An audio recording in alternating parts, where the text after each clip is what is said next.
بسم اللہ الرحمن الرحیم رب اشرح لی صدری ویسر لی امری واحلل عقدۃ من لسانی یفقہوا قولی احمدک اللہم یا مجیب کل سائل والصلاة والسلام علی من هو افضل الوسائل وعلی آلہ واصحابہ ذوی الفضائل اما بعد فاعوذ باللہ من الشیطان الرجیم بسم اللہ الرحمن الرحیم انا انزلناہ فی لیلۃ القدر وما ادراک ما لیلۃ القدر لیلۃ القدر خیر من الف شہر صدق اللہ العظیم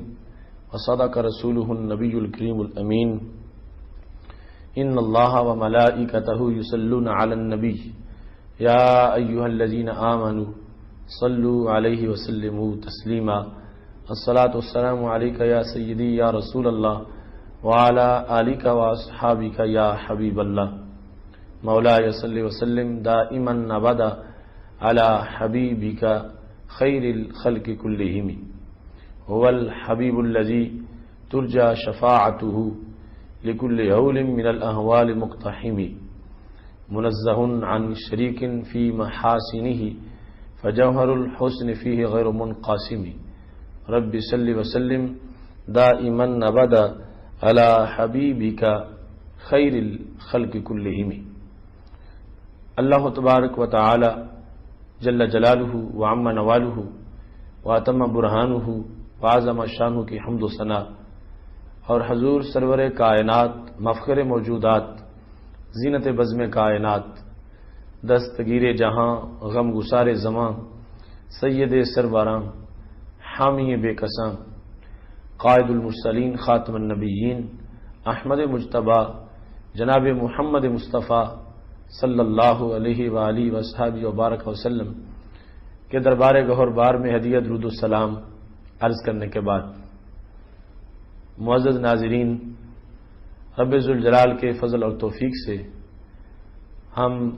رمضان المبارک کی برکات کے ہمراہ آخری عشرے میں داخل ہو چکے ہیں، اور اب وہ نہایت ہی سعادت افروز لمحات جن کو لیلۃ القدر سے تعبیر کیا جاتا ہے، ان کے رحمتوں کی آغوش میں امت مسلمہ کا کارواں چل چکا ہے۔ ایسی صورتحال میں آج ہم اپنے عظیم پروگرام فضائل رمضان کے اندر موجود ہیں، اور ہم آج سورہ قدر کی تفسیر کو شروع کر رہے ہیں۔ انشاءاللہ آج اور کل 2 دنوں میں اس کو مکمل کریں گے۔ ناظرین، خالق کائنات جل جلالہ نے قرآن مجید برہان رشید میں یہ ارشاد فرمایا ہے، انا انزلناہ فی لیلۃ القدر، ہم نے اس قرآن مجید کو قدر کی رات میں نازل کیا۔ وما ادراک ما لیلۃ القدر، اور تجھے کیا معلوم کہ وہ قدر کی رات کیا ہے؟ لیلۃ القدر خیر من الف شہر، فرمایا وہ قدر کی رات جو ہے وہ 1000 مہینے سے بہتر ہے، وہ 1000 مہینہ کہ جس میں رمضان المبارک کا کوئی مہینہ نہ ہو۔ یہ سورہ قرآن مجید برہان رشید کی ایک منفرد سورہ ہے، جس کے اندر رب ذوالجلال نے نزول قرآن کا ذکر کیا، اور نزول قرآن کی برکات کا بھی رب ذوالجلال نے تذکرہ فرمایا ہے۔ سب سے پہلے اس سورہ کا جو نام ہے سورہ قدر، اور پھر جس رات میں قرآن مجید نازل ہوا اس رات کو جو لیلۃ القدر کہا جاتا ہے، اس کی چند وجوہات کو سمجھنا ضروری ہے۔ پہلے نمبر پر تو قدر کا وہی معنی ہے جو ہمارے عرف میں لیا جاتا ہے، کہا جاتا ہے کہ فلاں کی بڑی قدر و قیمت ہے، مطلب یہ ہے کہ اس کا بڑا مرتبہ ہے، اس کا بڑا شرف ہے۔ قدر بمانا شرف اور رتبہ کے استعمال کیا جاتا ہے۔ تو اب اس لحاظ سے اگر لیں گے تو معنی یہ ہوگا انا انزلناہ فی لیلۃ القدر، ہم نے قرآن مجید کو شرف والی رات میں نازل کیا، یعنی عظیم مرتبے والی رات کے اندر نازل کیا۔ تو اس سے یہ پتہ چلا کہ یہ رات مرتبے والی رات ہے، قدر والی رات ہے۔ کیوں؟ اس میں قدر والی کتاب، قدر والے رسول صلی اللہ علیہ وسلم کے سینے پر قدر والی امت کے لیے نازل کی گئی۔ تو اس بنیاد پر اس کو لیلۃ القدر کہا جاتا ہے کہ کتاب بھی قدر والی ہے، شان والی ہے۔ اس کتاب جیسی کوئی کتاب نہیں ہے، اگرچہ دیگر آسمانی کتابوں کا نزول ہوا، مگر ان میں سے کوئی کتاب ایسی نہیں ہے جو وحی ہونے کے ساتھ ساتھ معجز بھی ہو۔ تورات، زبور، انجیل وہ ساری آسمانی کتابیں ہیں، مگر ان میں سے کسی کا یہ چیلنج نہیں ہے ان کنتم فی ریب مما نزلنا علی عبدنا فأتوا بسورۃ من مثلہ، کہ اگر تمہیں شک ہو تو تورات کی آیت جیسی آیت بنا کے لے آؤ، زبور کی آیت جیسی آیت بنا کے لے آؤ، انجیل کی آیت جیسی آیت بنا کے لے آؤ۔ یہ کسی کتاب کا چیلنج نہیں رہا، یہ صرف اور صرف قرآن مجید برہان رشید کا مقام ہے کہ اس وقت سے لے کر جب قرآن نازل ہوا آج تک اس کا چیلنج موجود ہے، اور آج تک اس کی حقانیت ثابت ہے کہ کوئی شخص اس کی آیت جیسی آیت نہیں بنا سکا۔ تو اس بنیاد پر بھی یہ کتاب قدر والی ہے، اور اس بنیاد پر بھی یہ کتاب قدر والی ہے کہ اس میں پہلی ساری امتوں کو جو کچھ دیا گیا تھا وہ مجموعی طور پر اس قرآن میں موجود ہے، اور اس لحاظ سے بھی اس میں شرف اور قدر ہے کہ اس نے پہلے ادیان کو منسوخ کر دیا، ان کو کل عدم کر دیا، اور کبھی بھی اس قرآن کو منسوخ نہیں کیا جا سکے گا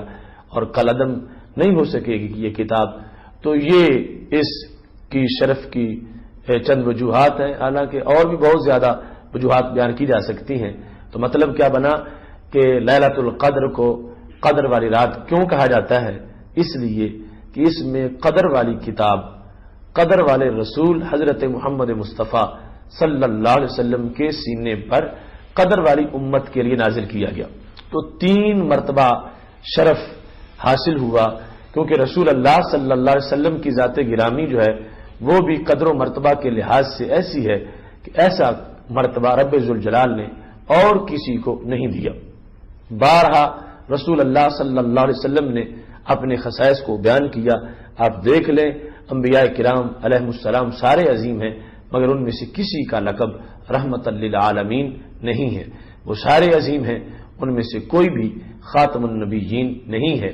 یہ رب ذوالجلال نے خصوصی طور پر ہمارے محبوب علیہ الصلوۃ والسلام کو ایسے امتیازات دیے جو تقریباً 80 کے قریب ہیں، جو اور کسی پیغمبر نبی رسول کو وہ شان میسر نہیں ہے۔ تو قدر والی کتاب قدر والے سینے پر، یعنی حضرت محمد مصطفیٰ صلی اللہ علیہ وسلم جو ہمارے آقا ہیں، ان کے سینے پر قدر والی امت کے لیے اس قرآن کو نازل کیا گیا۔ قدر والی امت یہ کتنی عظیم امت ہے، رسول اللہ صلی اللہ علیہ وسلم نے خود ارشاد فرمایا ہے فی الجنت 120 صفحہ، جنت میں کل 120 صفیں ہوں گی، 80 منہا من امتی، فرمایا ان 120 صفوں میں سے 80 صفیں میری امت کی ہوں گی۔ اب مجموعی طور پر جنت میں 120 صفیں ہیں۔ یہ بھی ہمارے نبی علیہ السلام کا ہم پہ احسان ہے کہ جنت چھپی ہوئی ہے، غیب ہے، اور غیب کی خبر بتانا یہ آپ کا کمال ہے۔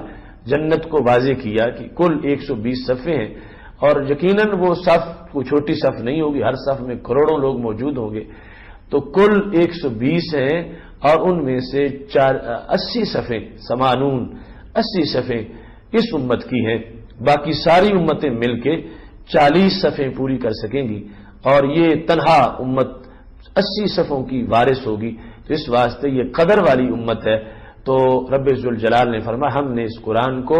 قدر والی رات میں نازل کیا کہ قدر والی کتاب ہے، قدر والے نبی صلی اللہ علیہ وسلم ہے، اور قدر والی وہ امت ہے جس کے لیے اس قرآن کو نازل کیا گیا۔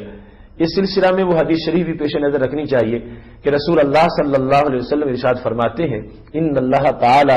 قرأ طٰ و یاسین قبل ان یخلق السماوات والارض بألف عام، کہ رب ذوالجلال نے زمین و آسمان کی تخلیق سے 1000 سال پہلے طٰ اور یاسین کی خود تلاوت فرمائی۔ لما سمعت ملائکۃ القرآن،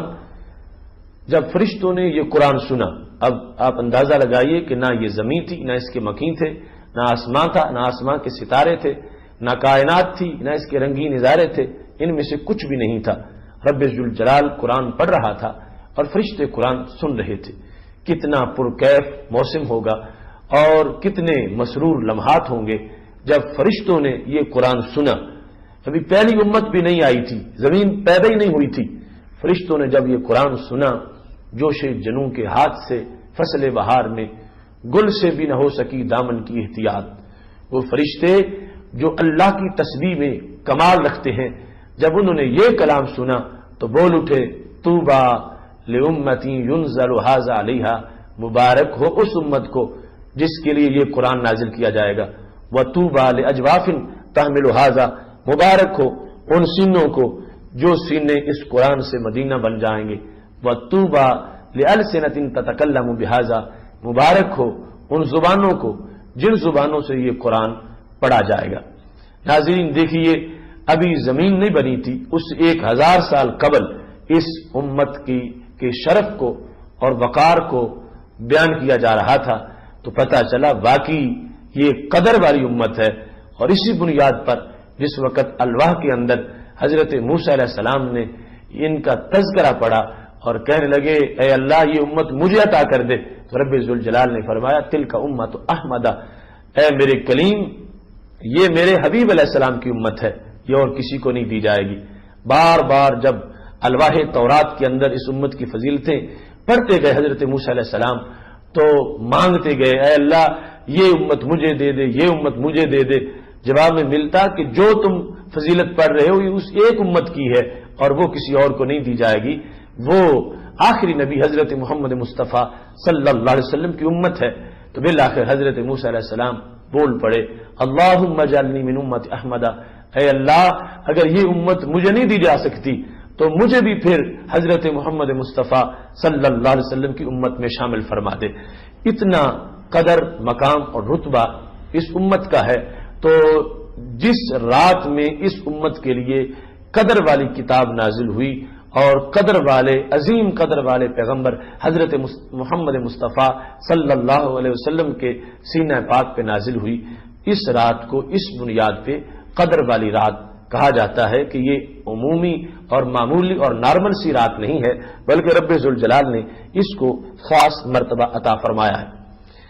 دوسرے نمبر پر لیلۃ القدر کو جو لیلۃ القدر کہا جاتا ہے، تو اس کا سبب یہ ہے کہ قدر بمعنی تقدیر ہے، یعنی امور کا اندازہ لگانا اور امور کو معین کرنا۔ چونکہ تقدیر کا جو معاملہ ہے تو رب ذوالجلال اس رات کے اندر جو آنے والا سال ہے اس امور جو ہے وہ ظاہر فرماتا ہے مالا اعلیٰ کے اندر، اور اس کو پھر فرشتوں کے سپرد کر دیتا ہے۔ یعنی جس طرح قرآن مجید میں ہے فالمدبرات امرا، کہ کچھ فرشتے بھی ہیں جو امور کی تدبر کرتے ہیں، امور کو چلاتے ہیں، اور وہ بڑے 4 فرشتے ہیں جن کو رب ذوالجلال نے کائنات میں یہ ایسے امور سپرد کر رکھے ہیں، حضرت جبریل علیہ السلام، حضرت میکائیل علیہ السلام، حضرت اسرافیل علیہ السلام اور حضرت عزرائیل علیہ السلام۔ تو رب ذوالجلال اس رات کے اندر ان فرشتوں کو تقدیر کے فیصلوں سے مطلع فرماتا ہے۔ تو یہ قدر تقدیر والے الفاظ پر دلالت کر رہا ہے کہ یہ وہ رات ہے کہ جس رات کے اندر لوگوں کی تقدیر کے امور رب ذوالجلال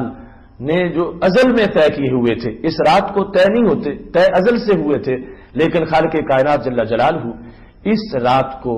وہ فرشتوں کے سپرد کر دیتا ہے کہ فلاں فلاں لوگ ہیں جنہیں آئندہ سال میں مرنا ہے اور ان کے فوت ہونے کے یہ اوقات ہیں، فلاں فلاں نے آئندہ سال پیدا ہونا ہے اور ان کی پیدائش کے فلاں فلاں اوقات ہیں، فلاں بندے کو اتنا رزق ملنا ہے اور اس کے رزق کے فلاں فلاں ذرائع ہیں۔ اس طرح بارشوں کا اترنا اور مختلف حادثات اور واقعات جو ہیں ان کے بارے میں رب ذوالجلال اپنی تقدیر کے فیصلے فرشتوں پر واضح کر دیتا ہے۔ تو اس بنیاد پر اس کو قدر والی رات کہا جاتا ہے کہ یہ وہ رات ہے جس میں تقدیر کے امور فرشتوں کے سپرد کر دیے جاتے ہیں۔ یہاں ہو سکتا ہے کچھ لوگوں کے ذہن میں یہ سوال پیدا ہو کہ یہ جو امور کی تقدیر ہے یہ معاملہ تو شب برات کو ہوتا ہے، لیلۃ النصف من شعبان میں اس کے اندر ایسے فیصلے ہوتے ہیں، تو ادھر یہ بتایا جا رہا ہے کہ لیلۃ القدر کو لیلۃ القدر اس لیے کہا جاتا ہے کہ اس میں تقدیر کا معاملہ ہے، تو اس میں کسی طرح کا کوئی اضطراب اور آپس میں اس میں اختلاف نہیں ہے، اس واسطے کہ وہ جو معاملات ہیں فرشتوں کی طرف سال بھر کے جو معاملات اللہ نے سپرد کرنے ہیں ان کا آغاز شب برات کو ہوتا ہے اور اختتام شب قدر کو ہوتا ہے۔ تو اس واسطے اگر دونوں کی طرف اس بات کو منسوب کیا جائے کہ شب برات وہ رات ہے کہ جس رات میں اللہ اپنے فیصلوں پر فرشتوں کو مطلع کر رہا ہے تو یہ بھی ٹھیک ہے، اور اگر لیلۃ القدر کے بارے میں کہا جائے تو یہ بھی ٹھیک ہے، بلکہ لیلۃ القدر کے بارے میں تو واضح طور پر یہ آ گیا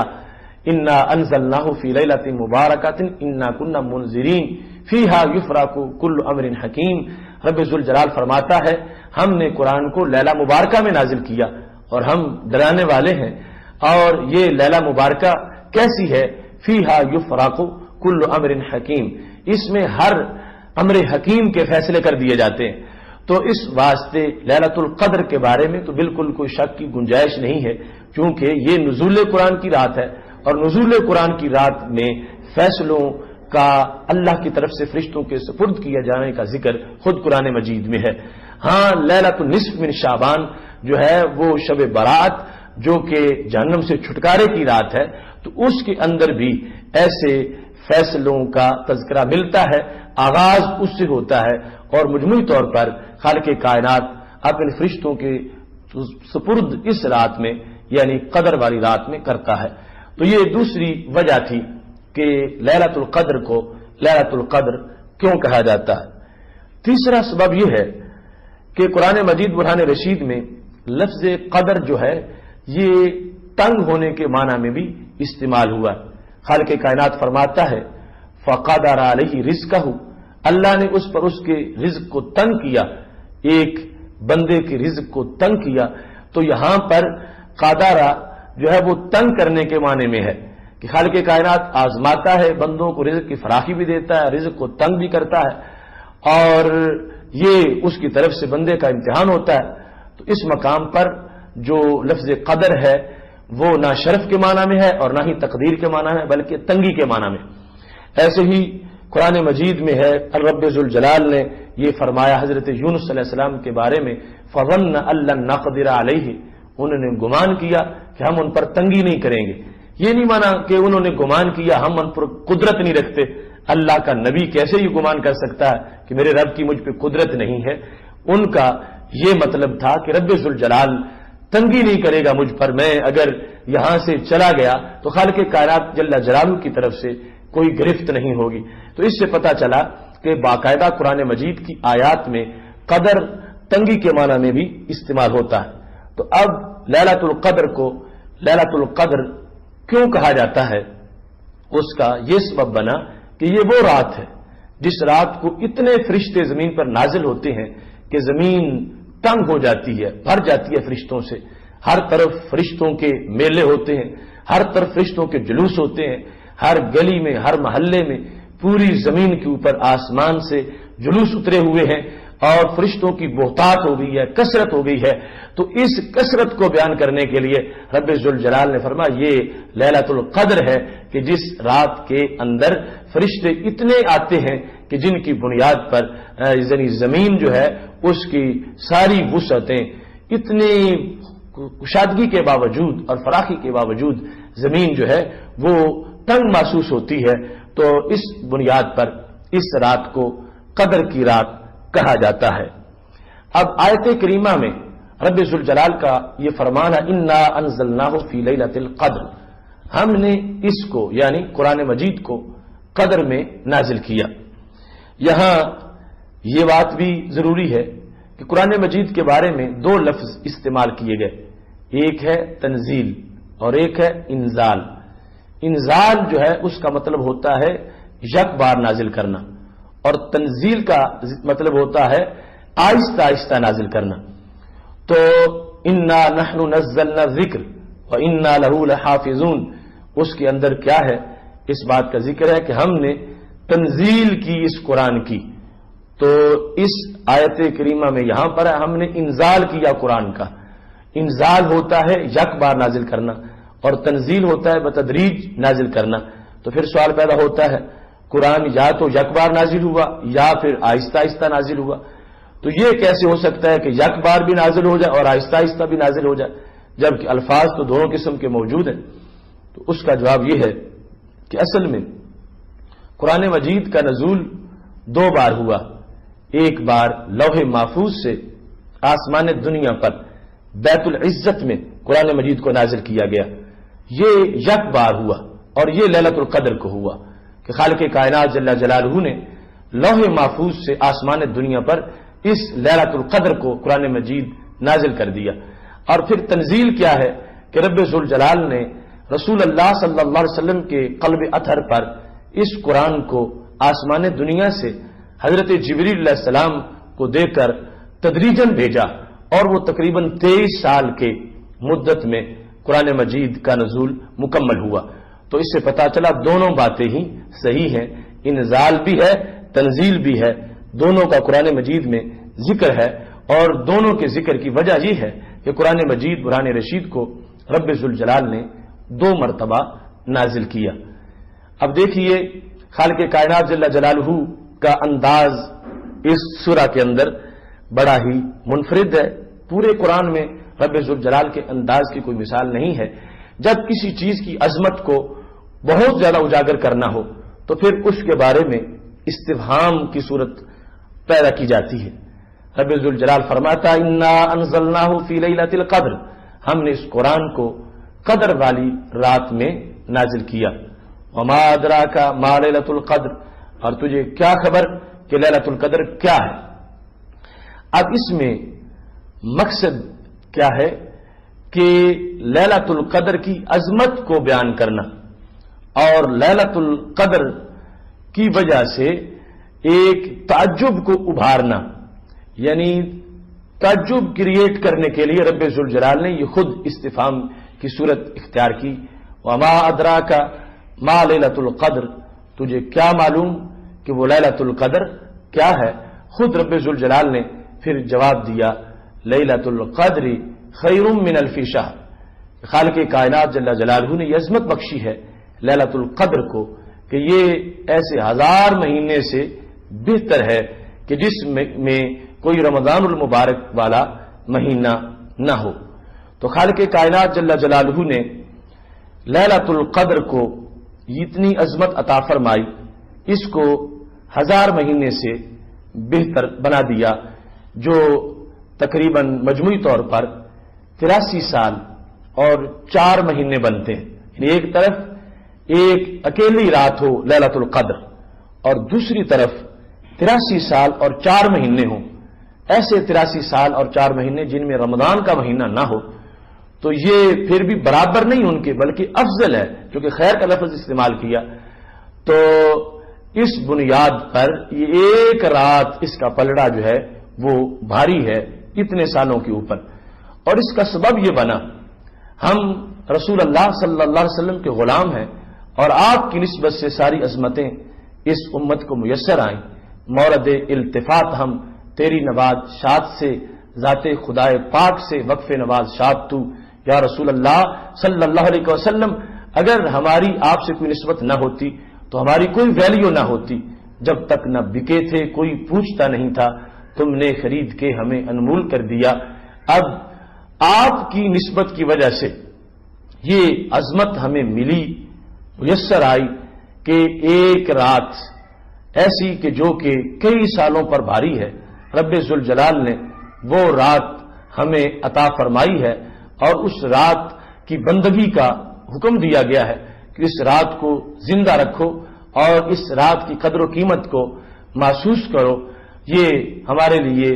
ناظرین سنہری موقع ہے کہ صحت و عافیت کے ساتھ ہمیں رمضان المبارک میں اس رات کی تلاش کا موقع مل رہا ہے۔ میری دعا ہے خالق کائنات جل جلالہ ہم سب کو لیلۃ القدر کی قدر پہچاننے کی توفیق عطا فرمائے۔ وآخر دعوانا ان الحمد للہ رب العالمین۔ معزز ناظرین، رب ذوالجلال کا ہم پہ کتنا فضل ہے کہ آج ہم آخری عشرے میں اس رات کو پانے والے ہیں کہ جس کے بارے میں اکثر اقوال کا فیصلہ یہی ہے کہ وہ قدر کی رات 27ویں شب رمضان المبارک کی وہ رات ہے جس کے بارے میں اکثر محدثین مفسرین کا قول قدر کی رات کا ہے۔ اس سلسلہ میں آپ نے پہلے گفتگو سن لی لیلۃ القدر کی شناخت۔ آج ہم جو گزشتہ دن لیلۃ القدر کی تفسیر شروع کی تھی اسی کا اگلا حصہ بیان کرتے ہیں۔ کتنا اچھا ماحول ہے رمضان المبارک کا، وہ عشرہ جو جہنم سے آزادی کا عشرہ ہے۔ ہر طرف فضاؤں میں رب ذوالجلال کی رحمتوں کے جلوے ہیں اور مسجدیں نمازیوں سے بھر چکی ہیں، اور رب ذوالجلال سے اپنے گناہوں کی معافی کی بھیک مانگنے کے لیے ہر زندہ اور بیدار دل اس وقت مضطرب اور بے چین ہے۔ میری دعا ہے رب ذوالجلال ایسے لمحات میں ہم سب کی بخشش فرمائے اور خالق کائنات جل جلالہ ہمارے گناہوں کو معاف فرمائے۔ ناظرین، قرآن مجید برہان رشید میں لیلۃ القدر کی اہمیت اور فضیلت کو بیان کرتے ہوئے رب ذوالجلال نے یہ فرمایا لیلۃ القدر خیر من الف شہر، قدر کی رات 1000 مہینے سے افضل ہے۔ یہاں پر جو عدد ذکر کیا 1000 مہینے کا، اس میں کیا حکمت ہے؟ بعض مفسرین کا یہ فیصلہ ہے، وہ کہتے ہیں کہ المقصود مطلق الکثرہ، کہ رب ذوالجلال کا مقصد مطلقاً اضافے کو بیان کرنا ہے،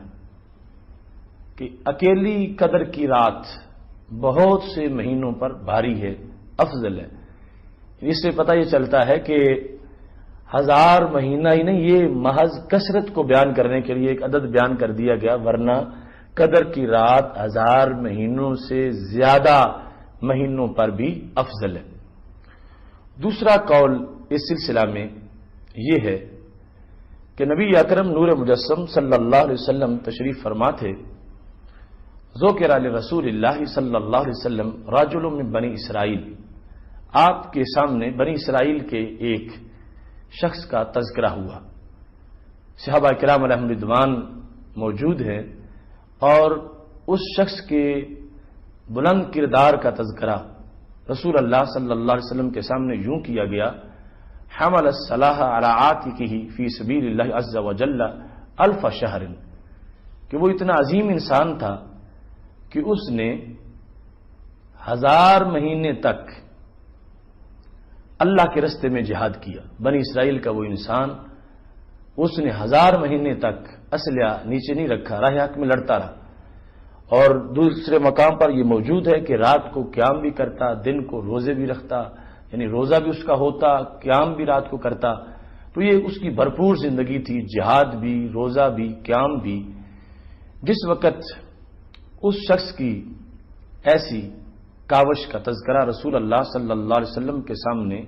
کیا، آپ کو اس کے بارے میں بڑا تعجب ہوا۔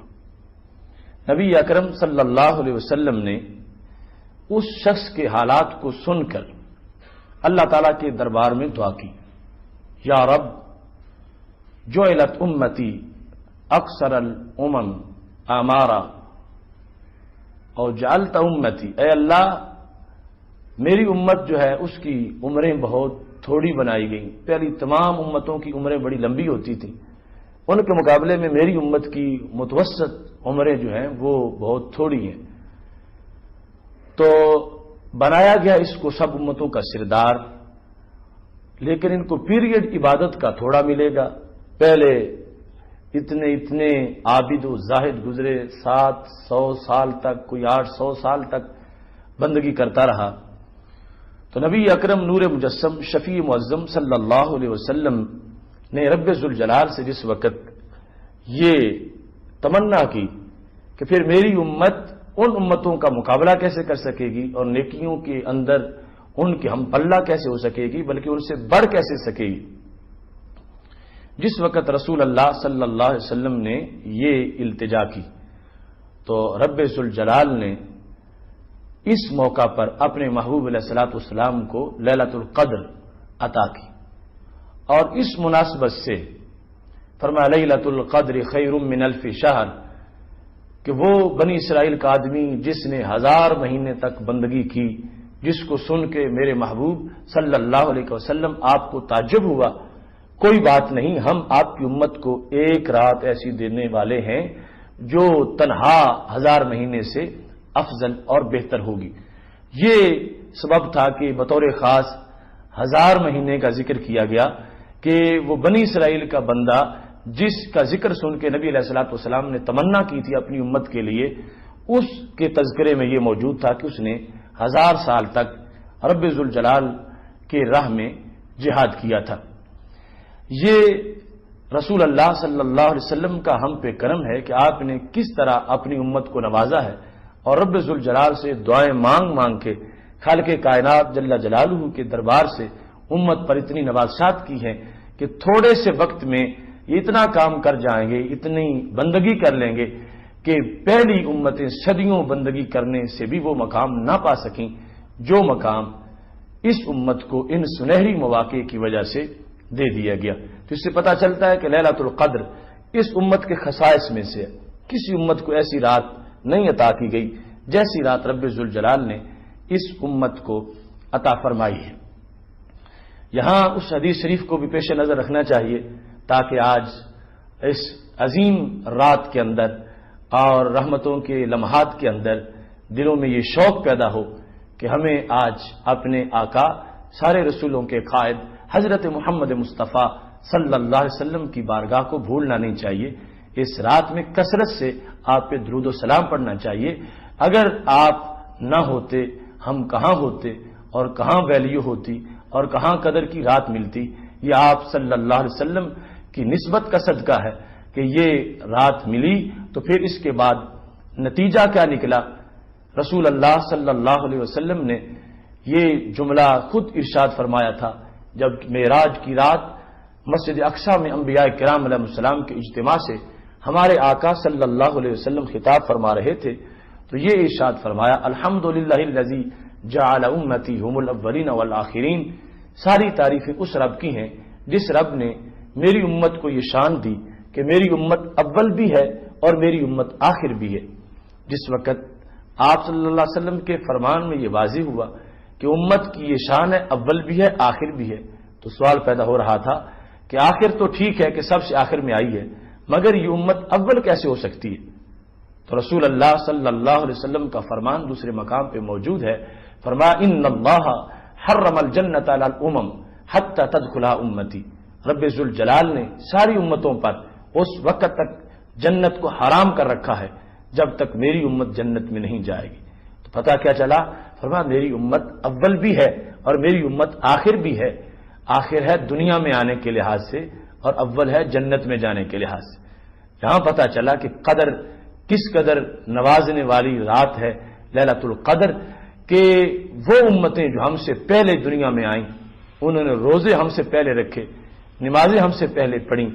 جہاد انہوں نے ہم سے پہلے کیے، مگر جب کل محشر کے دن جنت میں داخل ہونے کا وقت آئے گا تو ان سب کو ویٹنگ لسٹ میں رکھا جائے گا، وہ بعد میں ہوں گے۔ سب سے پہلے جنت کی سرزمین پر جو قدم پہنچیں گے تو وہ قدم حضرت محمد مصطفیٰ صلی اللہ علیہ وسلم کی عظیم امت کے ہیں کہ یہ لوگ وہاں پہ پہنچیں گے اور خالق کائنات جل جلالہ ان کو اس انداز میں نوازے گا کہ سارے کے سارے جو ہیں وہ پیچھے رہ جائیں گے اور سب سے پہلے یہ امت جو ہے یہ جنت میں داخل ہو جائے گی۔ یہ قدر کی رات کی عطائیں ہیں جس نے بعد والے آنے والی امت کو سب سے پہلا نمبر معاشر کے دن عطا کیا ہے۔ یہاں ایک سوال یہ بھی ابھرتا ہے کہ جب اتنی برکت والی رات ہے اور اس امت کی یہ شان ہے اور بطور انعام اس امت کو یہ رات دی گئی ہے تو پھر کلیئر کٹ اس کا بیان ہونا چاہیے تھا۔ اس کی علامات اور شناخت کا لیکچر آپ گزشتہ سے پیوستہ پروگرام میں سن چکے ہیں، لیکن واضح طور پر یہ کیوں نہ بتا دیا گیا کہ فلاں رات ہے قدر کی رات، اس رات بندگی کر لو، 1000 مہینے کی بندگی سے زیادہ ثواب مل جائے گا۔ تو محتشم سامعین حضرات، اس رات کو چھپانے کی بھی چند وجوہات ہیں۔ ایک بات تو بالکل واضح طور پر حدیث شریف میں موجود ہے کہ رسول اللہ صلی اللہ علیہ وسلم سے حضرت عبادہ بن صامت رضی اللہ تعالی عنہ روایت کرتے ہیں، کہتے ہیں خرج النبی صلی اللہ علیہ وسلم لیخبرنا بلیلۃ القدر، کہ نبی علیہ الصلوۃ والسلام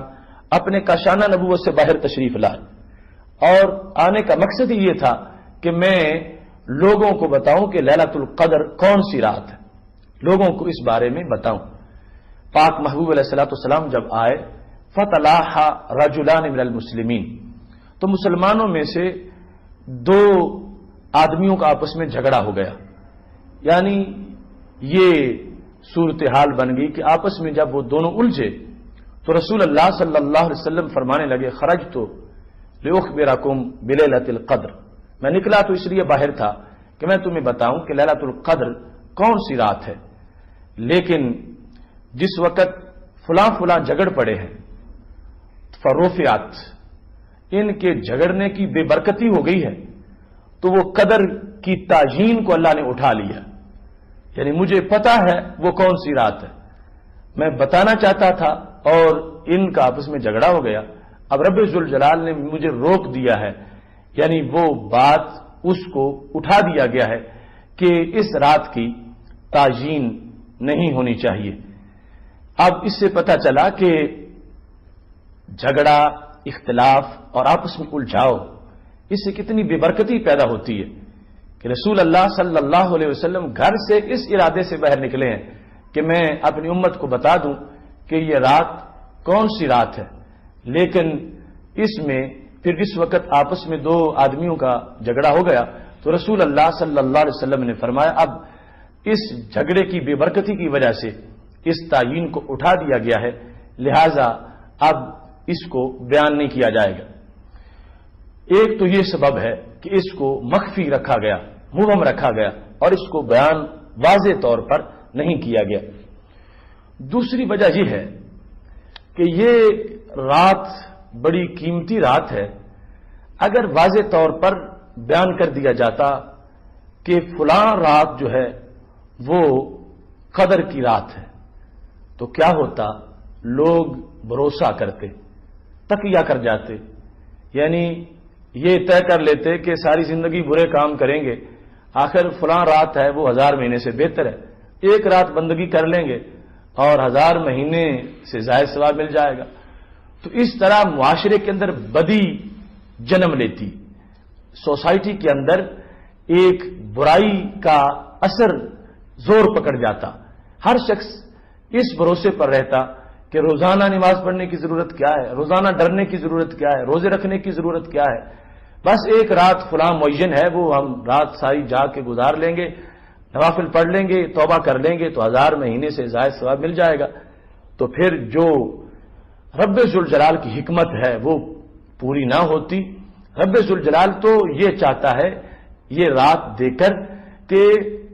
لوگوں میں بندگی کا جذبہ پیدا ہو، نیکی کی تحریک پیدا ہو اور لوگوں کے کردار ستھرے ہو جائیں۔ اگر تعیین ہو جاتی تو اس تعیین سے نقصان ہو سکتا تھا کہ اکثر آدمی کا جو مزاج ہے اس میں ایک نفس ہے جو کہ برائی کا بندے کو مشورہ دیتا ہے، بندے کو سہل پسند بناتا ہے، بندے کو غفلت کی وادیوں میں دھکیلتا ہے۔ اگر پتہ چل جاتا تو شاید 100 میں سے چند بندے ایسے ہوتے کہ جو واقعی پھر بھی نیکی کی طرف مائل رہتے، اکثر جو ہے وہ کہتے کہ چونکہ فلاں رات واضح طور پر معلوم ہے اس رات کو بندگی کر دیں گے، سب کچھ معاف ہو جائے گا۔ تو اس کوتاہی اور غفلت کی تحریک سے بچانے کے لیے حکمت کے پیش نظر لیلۃ القدر کا معین طور پر اعلان نہیں کیا گیا تاکہ امت کے اندر نیکی کا رجحان بڑھتا رہے۔ اب کیا ہوگا جس وقت واضح طور پر معلوم نہیں ہے تو ہر بندہ روزانہ اس کی یہ تلاش ہوگی کہ میں قدر کی رات تلاش کروں، تو اسی سلسلے میں وہ ہر رات نیکی کرتا رہے گا اور قدر کی رات کو تلاش کرتے کرتے ہر رات اس کے لیے قدر کی رات بن جائے گی، یعنی کسی رات بھی پھر غافل نہیں ہوگا، کسی رات بھی وہ اپنے آپ کو غفلت کے لحاظ میں نہیں رکھے گا۔ نتیجہ یہ نکلے گا اللہ کے دربار میں وہ مطیع اور فرما بردار شمار کیا جائے گا۔ اسی واسطے صوفیاء کہتے ہیں من لم یعرف قدر اللہ لم یعرف لیلۃ القدر، جو اللہ کی قدر نہ پہچانے اسے لیلۃ القدر کا کبھی پتہ نہیں چل سکتا۔ اللہ کی قدر پہچاننے کا مطلب کیا ہے کہ اللہ سے محض پیار کے لیے اس کی بندگی کی جائے، تو اس کا تقاضا یہ ہے کہ پھر ہر رات اس کی بندگی کی جائے، وہ ہر رات میں موجود ہے، وہ اللہ ہے، وہ الہ ہے۔ تو جس کو اللہ کی قدر کا پتہ نہ ہو اس کو لیلۃ القدر کا پتہ نہیں چل سکتا۔ تو تعیین اس لیے نہ کی گئی تاکہ اس کی تلاش میں لوگ جاگتے رہیں گے، کئی راتوں کے اندر ڈھونڈتے رہیں گے، بندگی میں اضافہ ہوتا رہے گا، انسان کی خواہشات جو ہیں وہ اب ان کا دم گھٹتا رہے گا اور انسان جو ہے اس کو اللہ کے دربار میں بندگی کے زیادہ مواقع میسر آتے رہیں گے۔ اس بنیاد پر اس رات کو چھپا دیا گیا۔ تیسرے نمبر پر چھپانے کی جو حکمت تھی وہ یہ ہے کہ یہ قانون ہے شریعت مطہرہ کا، جن اوقات کے اندر نیکی کا ریٹ زیادہ ہوتا ہے، نیکی کی ویلیو زیادہ ہوتی ہے اور نیکی کا مرتبہ زیادہ ہوتا ہے، اگر ان اوقات میں بندہ غفلت کرے، سستی کرے تو پھر مواخذہ بھی زیادہ ہوتا ہے، پھر پکڑ بھی زیادہ ہوتی ہے۔ اب ایک بندہ یہاں وہ نماز کی کوتاہی کرتا ہے تو یہ اور معاملہ ہے، اور ایک بندہ حرم شریف میں نماز کی کوتاہی کرتا ہے تو وہ اس سے بڑا جرم ہوگا، کیونکہ وہاں پر جب نماز کا ثواب زیادہ ہے تو ترک کرنے میں پھر مواخذہ بھی زیادہ ہوگا۔ تو خالق کائنات جل جلالہ نے بندوں پر رحم کرتے ہوئے قدر کی رات کی تعیین نہیں کی کہ اگر یہ جانتے ہوئے کہ آج قدر کی رات ہے کوئی بندہ پھر بھی جرم کرتا ہے، نماز قضا کر دیتا ہے، شراب نوشی کرتا ہے، بدکاری کرتا ہے، جھوٹ بولتا ہے، لاو و لاب میں مصروف رہتا ہے اور وہ اپنی آنکھ کو اپنے کانوں کو گندگی سے نہیں بچاتا، اب وہ شدید عذاب کا مستحق بن جائے گا کہ اتنے معین وقت کے اندر جہاں نیکی کو اتنا نشو و نما اس کو دی جا رہی تھی، اس بندے نے پھر بھی نیکی نہیں کی، تو اب مواخذہ زیادہ ہو سکتا ہے، گرفت زیادہ ہو سکتی ہے، بندے پر عذاب زیادہ ہو سکتا ہے۔ تو خالق کائنات جل جلالہ نے اس حکمت کے پیش نظر بھی اپنے اس لیلۃ القدر کو پردے میں رکھا تاکہ پھر بھی جب پردے میں ہوگی تو اس کے اندر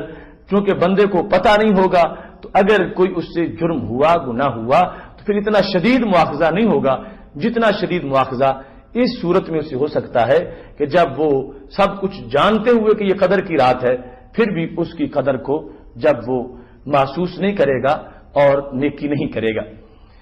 رب ذوالجلال نے فرمایا تنزل الملائکۃ والروح، یہ رات جو قدر کی رات ہے جس میں قرآن نازل کیا گیا،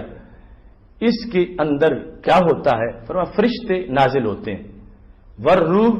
اور جبریل علیہ السلام۔ تنزل الملائکۃ والروح فیہا باذن ربہم، یعنی یہ فرشتے جو آتے ہیں تو اپنے رب کی اذن سے آتے ہیں، چونکہ دوسرے مقام پر موجود ہے یفعلون ما یؤمرون، فرشتے وہی کام کرتے ہیں جو اللہ کا آرڈر ہوتا ہے، جو رب کا حکم نہ ہو وہ کام فرشتے نہیں کرتے۔ تو یہ آسمانوں سے ان کا اترنا اس بات کے لیے کہ اللہ تبارک و تعالی نے حکم دیا ان کو، تو فرشتے زمین پر نازل ہوتے ہیں۔ عام فرشتے پہلے ان کا ذکر کیا اور پھر بطور خاص جبریل علیہ السلام کا ذکر کیا کہ وہ بھی نازل ہوتے ہیں۔ رسول اللہ صلی اللہ علیہ وسلم سے یہ مروی ہے، آپ نے فرمایا اذا کان لیلۃ القدر، جب قدر کی رات ہوتی ہے تو فرشتے اترتے ہیں۔ وہ کون ہے؟ فرمایا ہم سکان سدرۃ المنتہا، سدرۃ المنتہا کے رہائشی ہیں وہ، اور جبریل علیہ السلام ان کے ساتھ ہوتے ہیں، اور اس انداز میں وہ فرشتے زمین کی طرف آتے ہیں۔ حضرت انس رضی اللہ تعالیٰ عنہ رسول اللہ صلی اللہ علیہ وسلم سے روایت کرتے ہیں اذا کان لیلۃ القدر، جب قدر کی رات ہوتی ہے نازل جبریل